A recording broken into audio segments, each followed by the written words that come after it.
अगर कोई राजा स्त्रियों को बंदी बना ले, देवताओं को अपमानित करे और स्वयं को भगवान से भी ऊपर समझने लगे, तो क्या उसका अंत युद्ध से होगा या करुणा से? आज की ये कथा है उस असुर की जिसे उसकी शक्ति ने अंधा कर दिया था, और उस भगवान की जिसने युद्ध में भी मानवता नहीं छोड़ी। ये कहानी है नरकासुर वध की।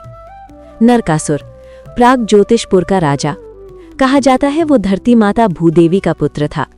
उसे वरदान प्राप्त था कि कोई पुरुष उसका वध नहीं कर सकेगा, पर वरदान के साथ उसके भीतर जन्म ले चुका था अहंकार।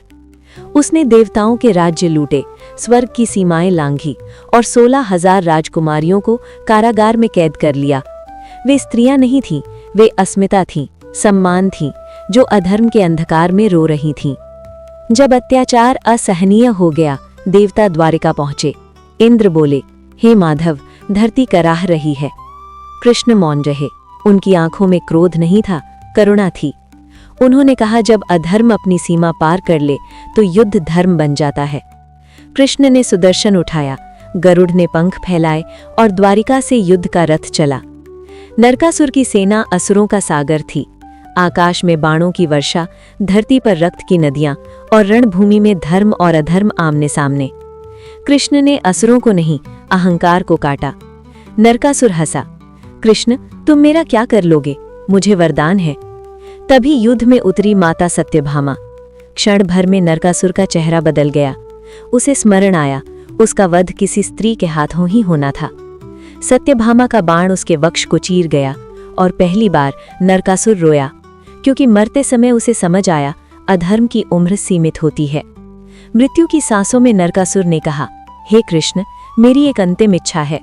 कृष्ण झुके, मेरी मृत्यु का दिन दीपों से मनाया जाए, ताकि लोग याद रखें अंधकार कितना भी गहरा हो, अंत में प्रकाश ही जीतता है। कृष्ण ने कहा, तथास्तु। और तभी जन्म हुआ नरक चतुर्दशी का। कृष्ण ने कारागार के द्वार खोले। 16,000 स्त्रियां मुक्त तो हुईं, पर उनके चेहरों पर डर था। उन्होंने कहा, हे प्रभु, अब हम कहाँ जाएं? समाज हमें स्वीकार नहीं करेगा। कृष्ण मौन हो गए। कृष्ण ने कहा, अगर समाज तुम्हारे चरित्र पर सवाल उठाता है तो मैं तुम्हारा उत्तर बनूंगा। उस युग में स्त्री की इज्जत उसके पति से जुड़ी मानी जाती थी। कृष्ण ने कोई उपदेश नहीं दिया, उन्होंने उदाहरण दिया। कृष्ण ने 16,000 राजकुमारियों से विवाह किया।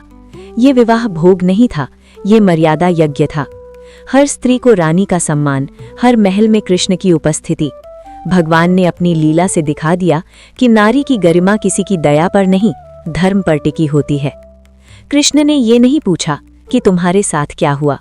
उन्होंने ये कहा, अब तुम्हारे साथ कोई अन्याय नहीं होगा। यही कारण है कि कृष्ण केवल भगवान नहीं, युगों के मार्गदर्शक हैं। जब संसार स्त्री को प्रश्न बना दे, तब कृष्ण उत्तर बन जाते हैं, और जब अधर्म शक्ति बन जाए, तब करुणा सुदर्शन उठाती है।